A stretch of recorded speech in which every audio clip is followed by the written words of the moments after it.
Pessoal, continuando as nossas aulas de espiga. Hoje nós vamos aprender a fazer espigas para janelas. O método antigo que se utilizava para fazermos as espigas. Mesmo não sendo tão usado hoje, você precisa saber fazer. Você pode precisar restaurar uma janela antiga, você pode precisar fabricar uma janela nesse estilo. Eu, particularmente, dependendo da janela, ainda gosto de fazer nesse estilo. O travamento fica mais forte, fica mais seguro para mim. Elas usavam também cunha. Vou deixar claro para você que a cunha eu não vou fazer hoje. Vou fazer sem a cunha, que também dá certo. Mas com a cunha será feita numa próxima aula. Com a cunha, você fará um travamento ainda mais seguro. Não abra mão das cunhas. Apesar dessa aula não ter a cunha, você não vai abrir mão das cunhas quando chegarmos nas aulas de janela. Essa é uma introdução das janelas muito rápida, porque a aula é voltada para a espiga, que é o que nos interessa agora. Aprender a fazer espiga para janela, que é um outro tipo de espiga que você vai aprender a fazer. O básico é o mesmo, mas o travamento dela já vai mudar alguma coisa, porque as outras espigas que nós fizemos até agora não possuía travamento, era apenas um encaixe macho e fêmea e acabou. Fazia-se o furo espiga, fazia-se o macho, entrava no buraco da espiga, no furo espiga, estava feito o nosso encaixe. No maço você colocava uma cola por dentro, você colocava um preguinho sem cabeça pro lado de dentro para travar, para ajudar no travamento e pronto. Agora não, nós vamos aprender esse tipo de espiga para janelas antigas. Eu peguei esse pedaço de taúba, tava ao comprido, peguei na rua, dei uma limpada, tava pintado, dei uma limpada, já faz um tempo, tá com alguns furos, você vai notar na extensão dela, porque eu já fiz andame com isso, cortei ao meio, acertei, que eu quero que você entenda. Uma regra para janela. Janelas tem que ter no mínimo a espessura de 3 centímetros. No mínimo 3 centímetros, esses 3 centímetros e meio é a espessura que a madeira precisa ter. Pode ser de pinos? Eu não te indico de pinos, porque janela é um tipo de item que vai ficar no tempo, como eu disse. E o pinos, por mais que você pinte, que você sele, que você lacre ele com alguma camada de proteção, ele não vai aguentar muito tempo o tempo. Ah, se fosse o pinos autoclavado, o autoclavado vai suportar mais tempo, mas mesmo assim não vai ter a durabilidade que uma itaúba vai te dar, que uma peroba, que uma maçaranduba, que outras madeiras vão te dar ao tempo. Então eu não te indico que faça com o pino. Se for uma janela interna, uma janela que eu quero dizer, uma veneziana, porta de correr veneziana, um biombo, pode ser feito no pinos. Coisas que vão ficar externas não é indicado usar o pinos, principalmente janelas, que além da ação do tempo, ela vai sofrer ação de vento, ela vai bater, então ela vai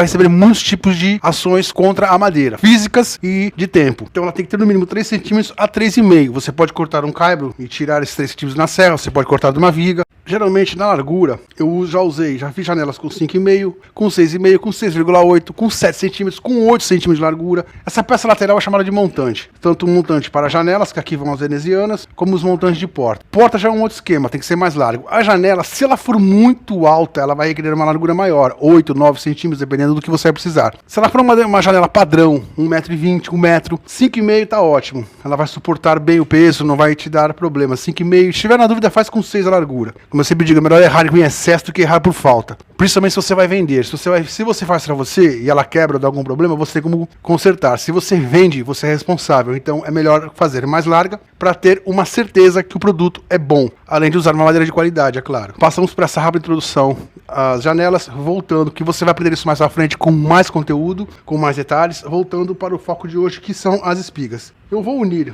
essas duas partes, formando uma espécie de montante e a base da janela. Vamos fingir que isso aqui é a base, para que a gente possa fazer essa espiga, que é o que nos importa. Primeira coisa da espiga, eu preciso unir de forma que ela esteja totalmente reta aqui. Eu vou colocar uma régua para nivelar isso. Desse nível, eu vou pegar essa quina e eu vou traçar, vou continuar essa linha para cá, para eu saber onde vai ser o encaixe. É o primeiro ponto. Nós temos alguns furos aqui, como eu te falei, eu já usei ela em andame, você desconsidera isso. Vou usar uma régua aqui para igualar, ok. Agora uma régua, agora a parte lateral da régua, aquela régua de MDF que eu uso, vai bater aqui e ela vai seguir essa linha. Eu posso fazer um traço aqui, ok. Mas isso daqui posso fazer com que ela corra e o meu risco saia errado. Então o mais seguro é eu colocar ela em cima. Eu vou virar assim para que você veja melhor. É o mais seguro a se fazer. Você colocar ela aqui, rente aqui e rente aqui. Tá totalmente rente, você risca. Me dá mais segurança. Aquela outra técnica da régua também dá certo, mas a chance dela balançar e subir ou descer e ficar torto, isso aqui ficar mais para baixo, é grande. Então o mais seguro seria esse método. Segurou com a mão aqui, tá rente aqui, você risca. Ou ainda medir a exatidão a distância dela, da borda para dentro, você riscar em duas partes e fazer o traço. Ok, fez isso. Nós vamos contornar esse risco em todos os lados dela. Porque essa espiga, ela exige um furo diferente do que você aprendeu até agora com espigas. Eu vou pegar o esquadro, a gente já vai riscar isso daqui. Nós riscamos aqui, eu viro, coloco o esquadro 90 graus, aquele que nós fizemos naquela aula de como fazer um esquadro. Se você não viu essa aula, você volta aqui embaixo na descrição. Essa aula pertence à terceira temporada, tá a lista com todas as temporadas do curso até agora. Você vai aqui embaixo, você vai acessar, procura lá a aula de como fazer um esquadro 90 graus, 45 graus. Vai te ajudar demais esse esquadro, além de ser baratíssimo de ser feito. E todas as aulas que você perdeu daqui para trás, se você precisar, vão te preparar para essa aula de espiga de hoje. Temos outras aulas de espigas aqui na descrição, na lista, é só você procurar, você vai achar elas, que elas vão te habilitar para as próximas aulas que estão chegando de espiga também do nosso curso de marcenaria. Eu me chamo André Oliveira, vou ensinar marcenaria para você, do iniciante básico, para que você não perca nenhuma aula. Você acessa aqui embaixo, você volta nas aulas do começo do nosso curso, desde a aula 1, que você vai aprender muita coisa interessante, que vai te preparar tanto em ferramentas, quanto preparação de madeira, gabaritos, coisas muito necessárias para o seu dia a dia na marcenaria, para que você se torne um profissional gabaritado, para saber sair de problemas e ter as soluções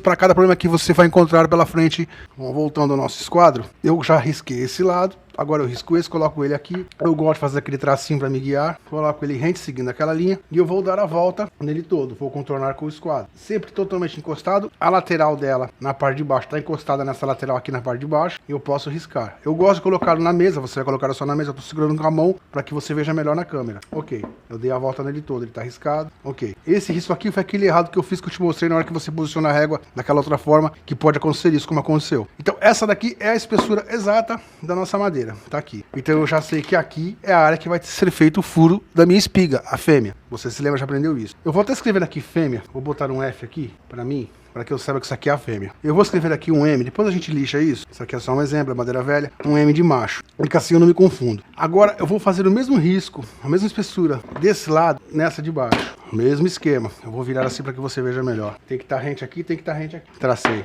Agora nós vamos riscar, fazer o mesmo contorno em volta dela toda. Para ganhar tempo a gente já volta. Aí nós vamos começar a fabricação do buraco da fêmea, que hoje vai ter uma diferença muito grande. O básico, aquele básico que você já tem de usar aquele gabarito, aquela reguinha reta para fazer os furos, aquilo não vai mudar. Mas você já vai entender o que vai mudar nesse tipo de espiga de hoje. Eu vou fazer esse contorno, vou achar o meio de onde eu quero que essa espiga seja, já com as medidas, e aí a gente já vai voltar para a explicação da diferença que você vai ter que fazer nessa espiga de hoje, nesse furo. O que tem a mais nesse furo espiga de diferente que os outros furos não tinham. Pessoal, agora o que eu fiz para nós acharmos esse furo da espiga com exatidão? Para que ele não fique fraco e para que ele também não estoure. Eu tenho 3 centímetros de espessura. Você lembra da regra? Divide ao meio, dá 1,5 para cada lado. Fiz um traço aqui no meio. Para cá eu tenho 1,5, para cá eu tenho 1,5 centímetros. Ok. Desse 1,5, daqui para cá eu joguei 7 centímetros. Daqui para cá eu joguei mais 7. Então eu tenho 7 desse lado, 7 desse lado. Vai dar mais ou menos 14 centímetros. Por que eu tô falando mais ou menos? Porque quando eu passar a régua aqui, eu sempre perco alguma coisa. Então vai dar uma espessura mais ou menos segura pra mim. Dessa ponta pra cá eu deixei 1 centímetro, dessa ponta pra cá eu deixei 1 centímetro. Ou seja, se eu fosse dividir por 3 partes, seria 1 centímetro, 2, 3. Seria meio pra cá, meio pra cá. E teria 1 centímetro. 1 centímetro seria só isso daqui. Então esse macho dessa espiga seria muito fino. Então eu sempre jogo um pouco a mais para que ele tenha uma sustentação. Ao mesmo tempo eu não posso estourar demais. Então aqui sobrou em média de madeira de 7 a 8 milímetros e daqui de 7 a 8. Mais ou menos a média. Por quê? Porque quando eu vou riscar, eu perco sempre alguma coisa com o lápis na hora de riscar. Vou fazendo essa conta para você rápida, para que você entenda, para que você recapitule o que você já aprendeu de espigas até agora. Essa parte não vai mudar nada. O que muda agora? Daqui para cá 1 centímetro, daqui para cá 1 centímetro. Eu vou fazer o traço para marcar esse 1 centímetro com o esquadro. Nos 2 lugares que tem, de 1 centímetro da borda da ponta para dentro e daquele primeiro risco para dentro, mais 1 centímetro. Ok, riscamos isso. Eu vou contornar esse 1 centímetro, tanto na parte de cima quanto na parte de baixo. Esse 1 centímetro daqui eu vou fazer o contorno nela toda, e isso eu vou fazer o contorno nela toda. Por quê? Porque eu preciso achar a mesma posição aqui. É aí que vem o segredo da espiga para janelas, que também servirá mais ou menos a mesma base para portas. Essa espiga vai ser vazada. Eu não vou chegar com ela com uma profundidade mais ou menos até aqui, 50%, um pouco mais de profundidade. Chegaria até aqui, mais ou menos esse macho, entraria até aqui e pararia. Não, eu vou vazar ele todo. É uma espiga diferente por esse motivo. Então, a mesma medida que eu tenho, o mesmo cálculo que eu tenho aqui, eu vou ter que chegar desse lado. Por isso que eu vou fazer esse contorno nela toda, para aí sim, daqui para cá jogar 1, daqui para cá jogar 1, achar o meio dos 3 centímetros, que dá 1,5, daqui para cá jogar 7, 7 milímetros para a esquerda, 7 milímetros para a direita. É um cálculo mais chato, mas tem que ser feito, não tem como fugir, eu precisava te ensinar isso, você precisa aprender isso. Se eu tenho uma furadeira de bancada, é mais fácil, é claro, aquela que eu estou devendo para vocês, que eu ainda não consegui comprar a barra rosqueada. Nós vamos chegar lá. Te peço desculpas mais uma vez por isso. Nós vamos montar nossa furadeira de bancada. Com a furadeira de bancada, eu só vou aqui, furo, dou 3, 4 furos aqui, eu vazo isso, acabou. Como eu não tenho furadeira de bancada ainda, eu vou ter que fazer na forma mais antiga e mais difícil, manual, que você também está aprendendo. Como eu sempre digo, nós não podemos nos limitar por não ter uma determinada ferramenta. Se você tem a furadeira de bancada, vai ser mais fácil. Se você ainda não tem, vai aprender essa técnica hoje. Ou usará aquele gabarito para furos com brocas chatas e brocas de aço rápido, reto, que eu já te ensinei a fazer também, na terceira temporada. Eu dei aquele gabarito para um amigo que estava precisando, fiquei sem, preciso fazer outro. Então eu vou fazer na forma tradicional, colocar o sarrafinho aqui de lado, para ir guiando a broca e fazer o furo, como você já aprendeu no oblongo manual também, como fazemos aquele rasgo oblongo quando você não tem a serra de cutico. Então, como eu sempre digo, em marcenaria existem várias maneiras de se fazer a mesma coisa. Não existe uma só maneira ou uma só maneira correta ou certa. O que importa é o resultado final ficar bom e aceitável. Então eu vou contornar essa peça toda, nesse 1 centímetro. Eu vou marcar aqui 1 centímetro dela, eu vou fazer o contorno dela toda e esse 1 centímetro daqui pra cá. Ou eu posso fazer direto também, marcar daqui pra cá 1 centímetro em 2 partes e riscar. Mesma coisa desse lado, 2 partes, 1 centímetro e fazer o risco. E daqui pra cá 1 centímetro e fazer o risco. Ok, o que importa é dar a volta nessa peça inteira para fazermos a marcação onde será os furos. Isso é o mais importante que você aprenda, para que esse furo saia reto. Eu vou marcar o meu, a gente já volta. Pessoal, dentro dos riscos que a gente fez, 1 centímetro para fora, 1 centímetro para dentro, aqueles 7 milímetros para cá de cada lado depois da divisão, eu preguei rente com pregos pequenos, um sarrafinho reto aqui, um sarrafinho reto aqui, um aqui e um aqui, as pontas, para poder furar aqui com a broca de 12 milímetros, a broca chata, e tentar ao máximo manter ela reta. Só que eu vou fazer o seguinte, eu vou furar ela aqui, para que ela não entorte, eu vou furar com ela, só que eu vou furar até a metade, um pouquinho mais que a metade, vou fazer o mesmo do outro lado. Se você tiver com a sua já presa na morsa e conseguir ver que ela tá indo reta até o final, ótimo, qualquer coisa você acerta na grossa depois. Eu prefiro fazer de duas maneiras, fazer por aqui, virar, montar tudo nessas linhas, o sarrafinho fino daqui pra cá, dessa linha daqui pra cá, um toco aqui de limite, e fazer de novo para que eles se encontrem, do que correr o risco de ter que ficar acertando na grossa, aquela trabalheira toda. Vai ter que acertar alguma coisa na grossa, sempre vai ter que acertar, não tem jeito, mas eu já vou deixar menos trabalho para depois, vou fazer em 2 partes. Isso tudo aqui é trabalhoso, não é a coisa mais prazerosa do mundo de se fazer, eu sei disso, mas o importante é que você não se limite. Existem sempre saídas para você trabalhar, mesmo não tendo determinada máquina, determinada ferramenta. A gente consegue se virar, fazer um gabarito, fazer alguma coisa, a gente vai se virando. Isso aqui é importante para que você aprenda. Importante que você nunca se limite. Se eu me limitasse, eu não teria feito as mesas que já fiz até hoje, as cadeiras que já fiz, as portas e todos os trabalhos que eu já fiz até hoje, mesmo não tendo determinadas máquinas. Um dia eu vou ter, um dia você vai ter. E é assim. O que você não pode é se limitar, se chatear, deixar que isso entre na sua cabeça e, eu não vou fazer porque eu não tenho tal coisa, eu não tenho determinada máquina, não tenho determinada ferramenta. Isso aqui não é certo. Você tem que aprender as várias formas, por isso que eu estou te ensinando todas as formas, para que você consiga assimilar e não se limitar. Eu, por exemplo, não possuo ainda uma tupia laminadora. Preciso fazer uma aula específica para tupia laminadora. Eu vou esperar a hora que eu puder comprar uma para fazer essa aula. Tô me virando com a de coluna, tá dando certo, tá dando para você entender. É isso a hora que você compreenda. Não se limite. Vou fazer esses furos agora, você já sabe, é botar a broca reta aqui, ela vai encostar nessa parede, nas 2 paredes e vai se manter reta. Vou fazer 3 furos. Faz do outro lado, acerto isso no formão. Você já viu isso em outras aulas. Vou repetir o mesmo procedimento desse lado. A espiga pronta, eu passo para o macho. O macho é aquele esquema, você também já sabe fazer, também não vai mudar nada. 1 centímetro daqui para dentro, 1 centímetro aqui para dentro, mesma coisa desse lado. Eu vou cortar aqui, tirar esse 1 centímetro e aqui eu vou deixar mais ou menos daqui para dentro, nas laterais, 7 ou 8 milímetros. Eu vou deixar até 7, fique a mais de cada lado para poder acertar isso na grossa. É melhor sempre deixar um pouco a mais no macho para poder ter como arrumar, porque eu tô começando primeiro pela fêmea. Eu gosto de começar primeiro pelo macho, só que janela eu preciso fazer primeiro a fêmea. É mais chato, por isso que eu tive que aprender na última aula de espiga sobre isso, quando se começa pela fêmea primeiro, para poder dar o encaixe exato. Eu nem prendi ainda na morsa isso, eu tô fazendo um furo para que você veja só, voltei rapidinho para que você veja como é que ele vai forçar ela. Tô segurando com a mão, mas é errado, não segure isso com a mão, porque ela pode escapar e vir em você. Põe na sua morsa, tô fazendo isso para ganhar tempo, só para que você veja como ela vai fazer o furo nas extremidades, totalmente reto. Eu fiz essa ponta, vou fazer essa ponta agora. Ela vai dar uma mexida, mas eu vou tentar te mostrar só como é que ela vai continuar o furo reto.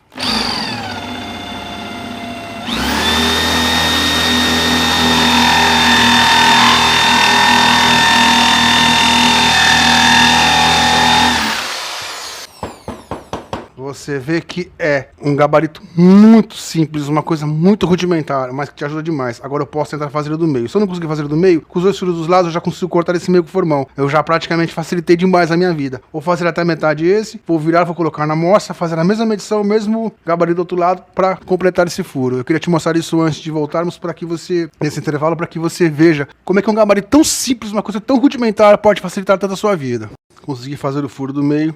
Agora eu vou remover todos esse todas essas madeiras que eu coloquei de gabarito, vou remover dela. E eu vou fazer do outro lado a mesma coisa. Já está feita a marcação, vou fazer os 3 furos do outro lado. Esse gabarito ele me socorre nessa emergência, quando eu tô sem aquele outro gabarito que fizemos naquela aula passada, de como fazer um gabarito para furos retos de 45 graus com broca chata ou broca de aço rápido. É mais prático aquele sistema, mas como eu tô sem ele agora, esse gabarito aqui, mesmo rudimentar, nos ajuda. Ok, eu vou remover isso aqui. Vamos fazer a mesma marcação. O rasgo deles, com o formão, você já sabe fazer, o acerto. Eu vou deixar pro final. Já tá marcado aqui. Eu vou fazer a mesma marcação desse lado. Vou colocar um aqui, rente as linhas. Vou fazer o mesmo furo para que eles se encontrem. Aí vem o acerto. Eu vou adiantar isso aqui, já vou fazer esse furo, já vou vazar pro outro lado para ganhar tempo. A gente já volta para ir fazermos o acerto rapidamente e partimos para o macho. Pessoal, fiz o furo. Dá para você ver que eu vazei dos dois lados. Agora é acertar. O do meio desse lado eu não consegui fazer todo. Esse aqui eu consegui fazer até metade, esse lado. Ok, agora é acertar no formão. Ele tá reto, é o que importa. E tá vazado. Vou acertar isso aqui agora no formão rápido. Vou colocar na morsa aqui, vou dar uma acertada com a grossa. Tiro com o formão, acerto com a grossa. Aí eu vou medir a espessura igual nós medimos aqui nessa peça. Vou cortar isso na serra, naquela nossa mesa deslizante, que é mais fácil para mim fazer essa espiga. Eu venho cortando o excesso com o formão para nós começarmos a finalizar essa espiga. Pessoal, eu medi onde vai ser o macho, aquela mesma distância, 1 centímetro para dentro de cada lado, as partes superior e inferior. Nas laterais vai 7 milímetros, só que na verdade eu deixei 5, por quê? Sempre deixa mais o macho, porque a segunda peça, na verdade, sempre deixa mais. Se fosse o macho primeiro e a fêmea segundo, eu deixaria a fêmea mais apertada, para poder trabalhar com a grossa. Eu sempre deixo para que o cálculo seja exato, então eu vou ter como trabalhar aqui e descontar esse valor. Então eu deixei 5 para cada lado, meio centímetro para cada lado. Eu vou agora fazer o seguinte, eu vou colocar a lâmina com meio centímetro de altura, na verdade 4 milímetros para deixar um desconto de 1 milímetro a mais para a vidia poder pegar quando ela gira, ela aumenta 1 milímetro geralmente. Então eu vou passar a lâmina aqui, naquela mesa deslizante, com 4 milímetros, eu vou fazer esses 2 cortes, que serão as partes mais largas. Esse que está com 1 centímetro, eu vou deixar, na verdade, com 9 milímetros, então eu posso passar lá assim e aprofundar. Aí eu venho com o formão trabalhando ela, como já fizemos em outras aulas. Você já fez espigas, você já sabe como fazer espigas, o básico é isso, eu vou adiantar isso. Ou você pode fazer no serrote, você marca meio centímetro até aqui, meio centímetro até aqui, põe na morsa e serra, olhando os dois lados, até chegar nessa medida de meio centímetro ou 4 milímetros. Aí você vem acertando com o seu formão, mesma coisa desse lado, e as partes finas 9 milímetros ou 1 centímetro. É melhor 9 porque você tem como descontar, você tem como trabalhar na peça, num eventual erro. Vou cortar na serra rapidinho para adiantar isso, a gente já volta para começar a trabalhar e fazer a montagem dela, para você entender a diferença que existe, além do furo vazante, a diferença que existe nesse tipo de espiga para janelas. Eu acabei deixando o meu até quadrado, ele estava redondo, eu acabei deixando quadrado porque eu gosto mais do quadrado, você já sabe que isso também não afeta muito, eu gosto que o quadrado ele me dá uma resistência melhor na hora de encaixar, prefiro o quadrado por ser mais rápido, então até acabei não fazendo redondo, você já sabe fazer o redondo, com a própria broca manualmente. Arredondar, um macho já aprendeu isso também, mas eu fiz quadrado, como eu vou sempre deixar claro, não muda absolutamente nada. Vou cortar isso e a gente já volta. Pessoal, já cortei na serra, dei uma cortada nos 4 lados. Daqui pra dentro 1 centímetro, que é essa parte que vai afundar, e dessa parte grossa pra dentro, eu joguei daqui pra cá meio e daqui pra cá meio. Tá feito, agora eu vou cortar isso, já tá marcado aqui na ponta. Vou cortar isso, vou acertar na grossa rapidinho, no formão, pra gente começar a fazer o encaixe. Pessoal, prendi na morsa, aquilo que você já aprendeu. Bate nas quinas com o formão, tira as quinas primeiro, depois vem tirando aqui. Deixa 1, 2, 3 milímetros, aí você vem acertando na linha, passando lá do reto da grossa, até chegar na linha. Você acerta os dois lados, você vai olhando aqui, aqui chega no risco e aqui. É o básico, você já aprendeu isso, eu tô só repassando para você se relembrar disso nessa aula de hoje. Você já fez espigas nas aulas passadas, não vai mudar. O que vai mudar será na hora da montagem, o que nós vamos fazer hoje, por ser uma espiga de janela. Eu vou fixar isso aqui pra gente prender e vir já acertando isso com o formão. Pronto, eu virei pro outro lado, agora eu vou bater aqui, vou jogar ele na diagonal e tiro primeiro as quinas.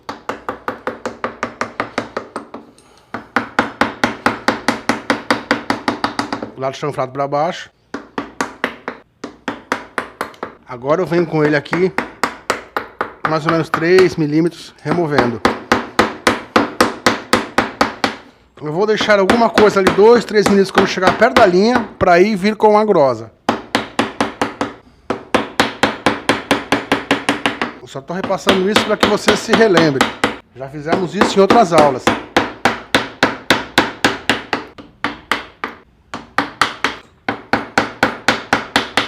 Por isso que é importante para quem está chegando agora não viu as outras aulas passadas de espiga, volta lá em espigas, dá uma procurada nas aulas na lista que tá aqui embaixo, que vai te ajudar muito você começar a fazer espigas do básico para chegar nesse nível de agora e não ficar perdido.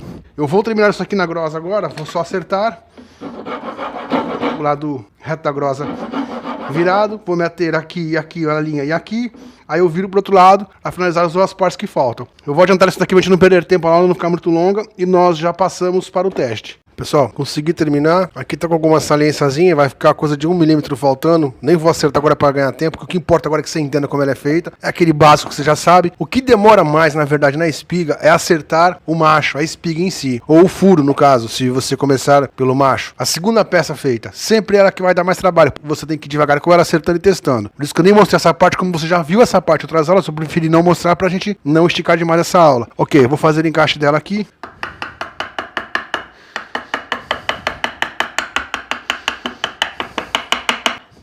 Como eu falei pra você, ele ia dar uma diferençazinha aqui de 1 milímetro. É questão de fazer o ajuste, mas ele tá certo aqui, que é o que me importa. Uma coisa que eu preciso dizer pra você, essa largura aqui eu já te dei os valores, que é do montante, que é das laterais, ok. Essa largura aqui não é esse valor que tá aqui, tá? Essa daqui tá com 5,5, então ela não é esse valor. Por que eu tô te avisando isso? Ela tem que ser maior, pra que aqui seja mais largo. Essa espiga minha ficou com 3,5, ela deveria ficar maior. Eu só fiz ela realmente como exemplo pra que você entenda. Quando nós chegarmos nas aulas definitivas mesmo, propriamente ditas mesmo, de venezianas, de janelas, nós vamos fazer no padrão. Então essa realmente foi só um exemplo. Eu tô te passando isso só a nível de informação, mas esse padrão de baixo, a peça de cima do topo, ela deve ter de largura no mínimo de 7 a 8 centímetros. Eu prefiro deixar com 8, que ela vai me dar mais segurança. Mas você pode fazer, o padrão é esse, 7, 8 centímetros. Eu só fiz isso aqui com 5,5, mantendo a mesma largura desse, porque eu cortei o meio essa peça, era uma peça inteira, como você sabe, que foi somente como exemplo de aula. Bom, fizemos aquele risco que você se lembra aqui, que é o segmento dela, no início de tudo. Agora você vai fazer um risco daqui para essa ponta, dessa ponta para essa ponta. Você vai achar um X. Essa é a penúltima parte da nossa espiga para janelas.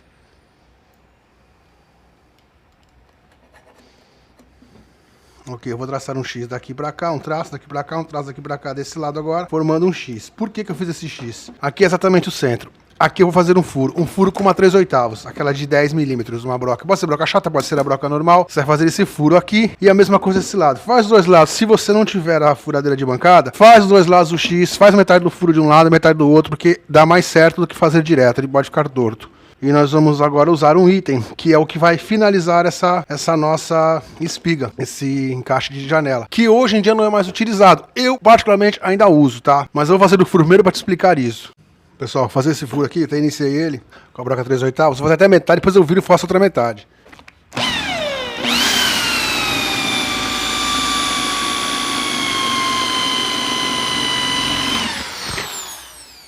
Ok, fiz a metade, já com ela encaixada, vou fazer a outra metade agora.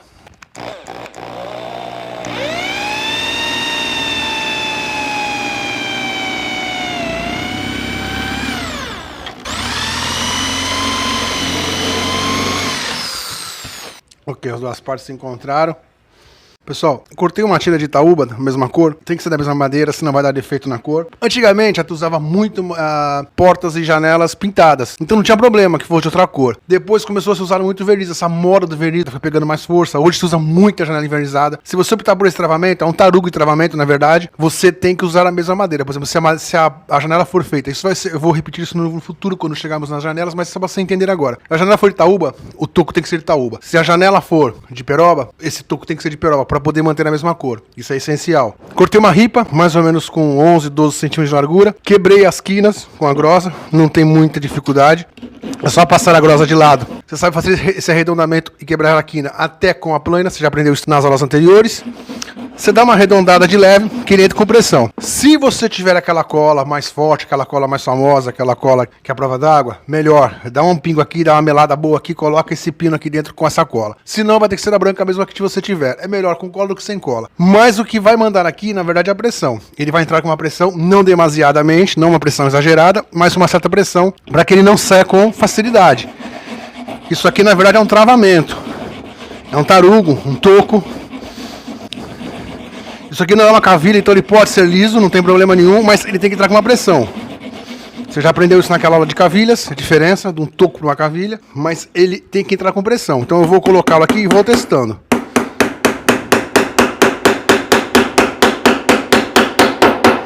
cheguei do outro lado, tá aqui. Aqui ele deu uma pequena falha, ficou um pouco mais fino. Eu posso colocar lascas de madeira aqui com cola e tampar isso aqui, encher isso aqui de lascas, depois cortar o excesso. Esse lado aqui vai ficar exato, vou cortar agora esse excesso.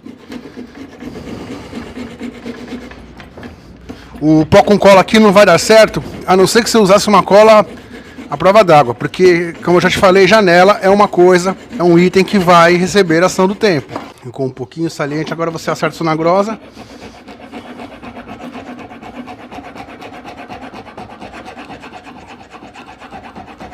Tá feito. Tá aí, travada. Essa peça não solta mais. Além de ser um tipo de encaixe que você aprendeu diferente, com travamento diferente, ele é o modelo antigo para janelas. Como se fazia antigamente, como eu faço até hoje. Eu gosto desses pinos até hoje, eu uso muito isso. Eu não gosto de deixar sem esse pino. Existe um outro sistema, ainda que vai aqui, que são as cunhas. Nós vamos colocar cunhas aqui. Mas eu não vou fazer hoje para ela não ficar muito grande. Eu só queria que você soubesse disso. Que é como é usado atualmente, sem o pino, somente com cunhas. Eu gosto de botar o pino e as cunhas. Eu prefiro, me dá mais segurança. Nas próximas aulas de espiga, nós faremos essa cunha. A cunha é essencial porque ela vai travar essa madeira mais ainda do que já está travado. Se você der uma melada aqui dentro, uma passada daquela cola, que é a prova d'água, ainda acabou. Essa janela aqui, ela vai rachar, mas não vai separar nunca. Então você tem uma janela mais do que bem feita, mais do que perfeita, mais do que bem travada. Só esse sistema daqui e a cunha já não deixa ela soltar. Bom, tá feita a nossa espiga de janela. Como é que você faria ela? Tá feito o travamento, que é mais uma forma que eu queria te trazer para você aprender. Mais uma vez, pessoal, muito obrigado a você que tá com a gente, você que assiste, você que compartilha os vídeos. Eu te peço que compartilhe, eu te peço que se inscreva, você que não é inscrito. Obrigado a quem é inscrito, obrigado a quem comenta, a quem nos apoia. Qualquer dúvida, só postar aqui embaixo, só escrever aqui embaixo que eu te respondo. Pessoal, muito obrigado. Fiquem todos com Deus e até a próxima aula.